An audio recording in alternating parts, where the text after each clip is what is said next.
نور الهلال أقبل تعال فالشوق طال والقلب سما نحو السماء مترنما. اللهم يا مالك الملك،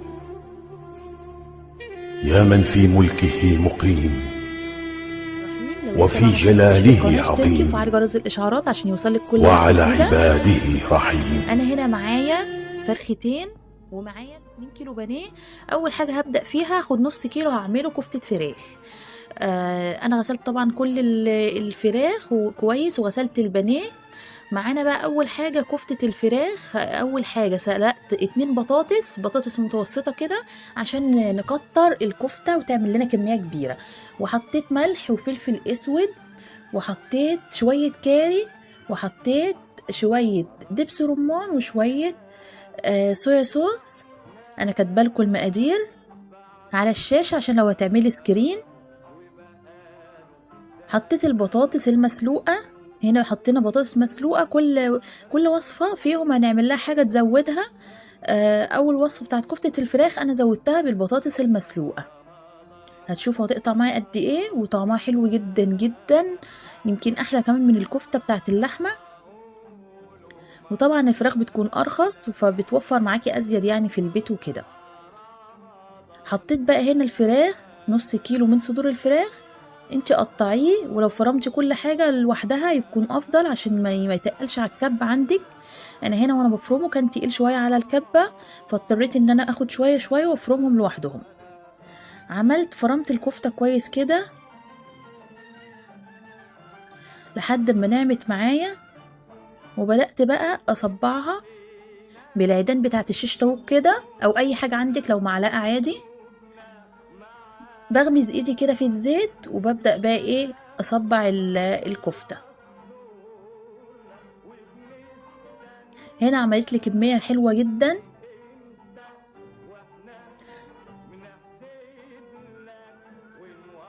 طبعا التفريزات دي ايوه هي متعبة شوية لكن بتستريحي بعدها بقى، يعني تقعدي يا دوبك هتروقي البيت وخلاص، وبتطلعي بقى ايه اي طبق من الفريزر كده وتعملي جنبه شوية مكرونة شوية رز. تشوفي هتعملي جنبه قد ايه. هنا مثلا كفتة الفراخ انا عملت جنبها شوية مكرونة بعد ما سويتها. تاني وصفة بقى يا جماعة، هنا أنا عملت البرجر. أنا أول مرة أجرب برجر الفراخ، مع إني يعني اتعمل كتير قبل كده قدامي، بس أنا إيه بصراحة كنت حاسة إن برجر الفراخ مش حلوة زي البرجر بتاع اللحمة. لكن أنا جربته نباتي حلو جدا، تحفة جدا، حلو جدا بصراحة، أحلى كمان من البرجر بتاع الإيه اللحمة. هنا حطيت بصلاية وكنت نقع نص كوباية من الفول الصويا. وحطيت بقى التوابل، حطيت شوية كارو وحطيت توابل لحمة وحطيت بابريكا. انا ما جبتش ولا كيس، يعني انا ما كلفتش نفسي ولا كيس توابل ولا اي حاجة. هقول لكم حطيت دلوقتي ايه. حطيت فلفل اسود. هنا بقى مكان التوابل حطيت مكعب من المرق. واخدين بالكم معايا؟ حطيت بدل التوابل كيس التوابل اللي احنا بنجيبه بيطلع طعمه زي يعني مقرب كده لايه للماجي، فحطيت مكانه مكعب من المرق وطلع معايا تحفة جدا، وهيقطع معايا كتير جدا زي ما انتوا شايفين، زي ما انتوا هتشوفوا معايا دلوقتي. ضربت الاول بقى يا جماعة ايه البصلاية مع الفول الصويا كده. الفول الصويا مش كتير يعني ما تقلقوش منه، ما كانش كتير، يا دوبك نص كوبايه. وطبعا احنا مش هنستخدمه على طول، يعني كل فين وفين. عايزه تستغني عن الفول الصويا تحطي مثلا نص كوبايه بقسماط او نص كوبايه من الفيجيتار بيبقى طعمه احلى. هنا بقى حطيت الفراخ مقطعه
تطلع قطعة رفيعة جدا. فأحسن حاجة يا إما عندك المكبس، يا إما هتعملي زي ما أنا عملت دلوقتي. أنا ما عنديش المكبس، هبقى اشتري إن شاء الله.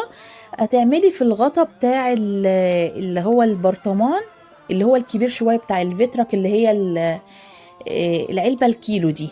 هوريهولكوا دلوقتي اهو. بصوا الغطا ده كده دوت بتطلع، بصوا زي ما انتوا شايفين القطعة كده حلوة وايه وصغننة يا دوبك على قد الكايزر، لكن التانية كبيرة جدا يا دوبك هتعمل لك كام قطعة كده، فمش هتبقى حلوة بصراحة. لكن ديت يا دوبك مناسبة جدا.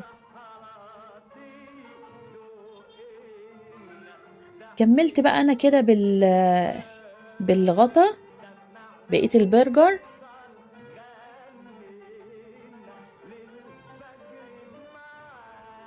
عملت لي كمية حلوة جدا، عملت لي حوالي 14 قطعة.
الحوايج بتاعتها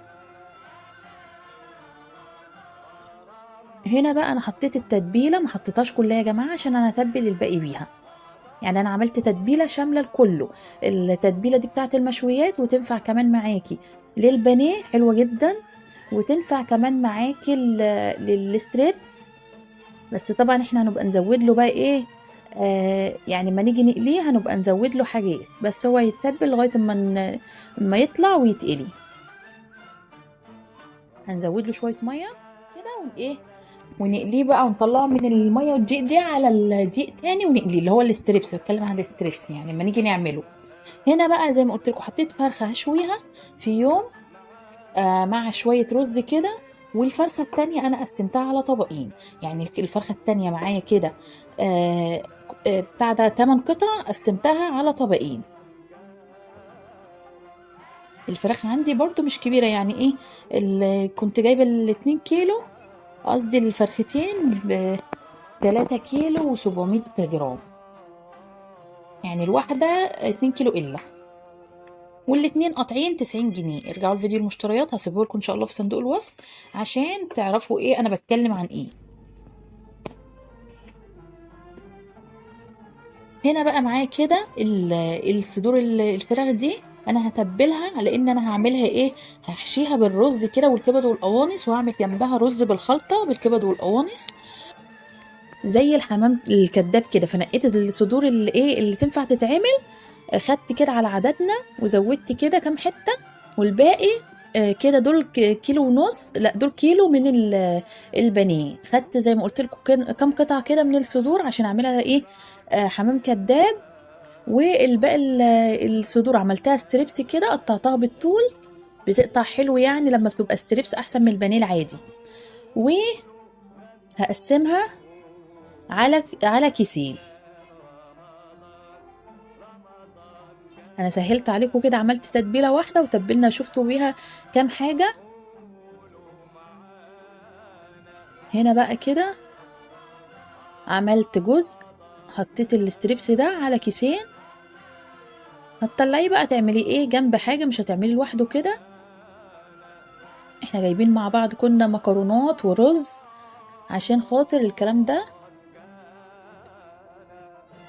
في ميزانيه المشتريات بتاعه ال400 جنيه. في الاسبوع. وشوفوا انا كنت عاملاها 400 جنيه في الاسبوع، لكن ده كمان اكتر من اسبوع. زي ما انتم شايفين انا عملت قد ايه. وكنت جايبه كمان لحمه مفرومه، كنت جايبه كيلو لحمه مفرومه، قلنا هنعمل بيها 3 وصفات لغايه نص الشهر. هنا بقى انا معايا كده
وغطيها عشان تستوي. لو قلتيها هتلاقي قلبها كله ني. بعد ما تستوي خالص بتبدأي ان انت تحمريها في معلقة زيت كده، محمرة. واتغدينا وكانت اكلة حلوة جدا وعجبتني جدا، وانصحكم تجربوها بالطريقة اللي انا عملتها معاكم دي. وحتى طعم البطاطس فيها حلو، يعني البطاطس نفسها حلوة، يعني حتى لو كنت حطيت اغلبيتها بطاطس مفيش مشكلة، هتبقى تديكي طعم جميل جدا. تمام كده. ادي كمان ادي التفريزات كلها معانا اهي. شوفوا بقى عملت كام في يوم.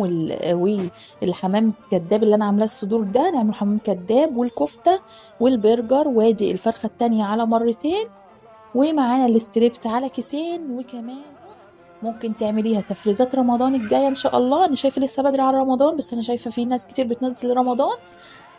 فيعني قدامنا لسه قد ايه 4 شهور 3 شهور على رمضان. بس برضو هتاخدي فكرة من الفيديو بتاعي ده ان شاء الله، ان انت تعملي التفريزات ديت لرمضان. هتريحك جدا. عملتها السنة اللي فاتت فعلا حلوة جدا، بتريحك.